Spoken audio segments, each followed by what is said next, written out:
আমরা hair fall suddenly কেন face করি? 20 থেকে 30 এজ গ্রুপের মধ্যে হেয়ার লস বা হেয়ার ফলটা কেন বেশি হচ্ছে? হেয়ার স্টাইলিং আসছে, তারপরে ব্লো ড্রাইং আসছে, তো এটা অলরেডি যারা হেয়ার ফল ফেস করছে তাদের ক্ষেত্রে এটা হেয়ার ফল আরও বাড়িয়ে দেয়। এটা জেনেটিক্যালি বেসড প্রবলেম। আমি ডক্টর ইশমি, বিগ ডার্মা থেকে। আজকে এই সেগমেন্টে কভার করব আমরা হেয়ার ফল সাডেনলি কেন ফেস করি। তার পিছনে কিছু কিছু কারণ রয়েছে।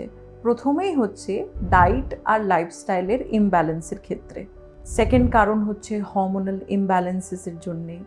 যদি আমরা কোনো রকমের হার্শ কেমিক্যাল ফর্মুলেটেড শ্যাম্পুস বা যেরকম মার্কেটে অ্যাভেলেবেল থাকে যে কোনো অয়েলস ইউজ করি বা যে কোনো ট্রিটমেন্টস ইউজ করি, যেটাতে স্পা আসছে, হেয়ার স্টাইলিং আসছে, তারপরে ব্লো ড্রাইং আসছে, তো এটা অলরেডি যারা হেয়ার ফল ফেস করছে তাদের ক্ষেত্রে এটা হেয়ার ফল আরও বাড়িয়ে দেয়।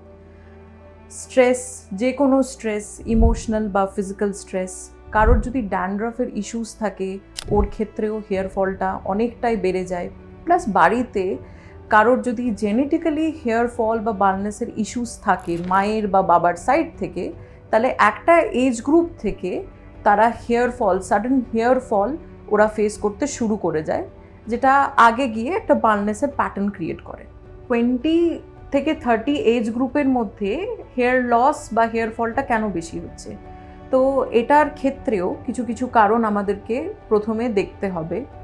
ফার্স্ট অফ অল, একটা খুবই ইম্পর্টেন্ট কারণ হচ্ছে জেনেটিক্স। বাড়িতে মায়ের বা বাবার সাইডে যদি কোনো বালনেসের প্যাটার্ন থাকে, তো তাদের ক্ষেত্রে একটা এজ গ্রুপ থেকে, মানে বিশেষ করে 20 বা একটু আর্লি এজ গ্রুপ থেকে একটা প্যাটার্ন বা হেয়ার ফল হতে হতে হতে বালনেসের একটা প্যাটার্ন ক্রিয়েট হয়ে যায়। ওকে, সেকেন্ড পয়েন্ট হচ্ছে হরমোনাল ইমব্যালেন্স। এটা একটা ইয়াং এজ গ্রুপ, স্পেশালি ফিমেলসদের কেসে আর কিছু কিছু মেলসদের কেসেও যখন হরমোনাল ইমব্যালেন্স হতে থাকে বিশেষ কারণের জন্যে, থাইরয়েড অ্যান্ড স্পেশালি ফিমেলসদের জন্য পিসিওএসও থাকে একটা কারণ, তখন তাদের ক্ষেত্রেও হেয়ার ফল অতিরিক্ত বেড়ে যায়। থার্ড কারণ আসছে lifestyle.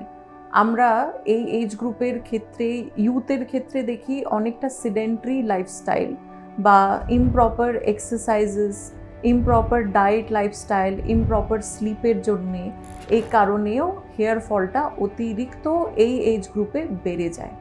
Plus fast food intake, obviously nutritional ডায়েটের ইনসাফিসিয়েন্সিসের কারণেও হেয়ার ফলটা অনেকটা এই এজ গ্রুপে বেড়ে যায়।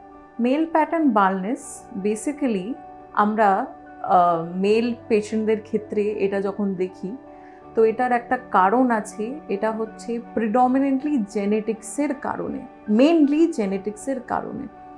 তো এটা আপনি কিভাবে আইডেন্টিফাই করবেন আর এটাকে আমরা এগিয়ে নিতে পারি? এটা হচ্ছে বেসিক্যালি অ্যান্ড্রোজেনেটিক অ্যালোপেশিয়া।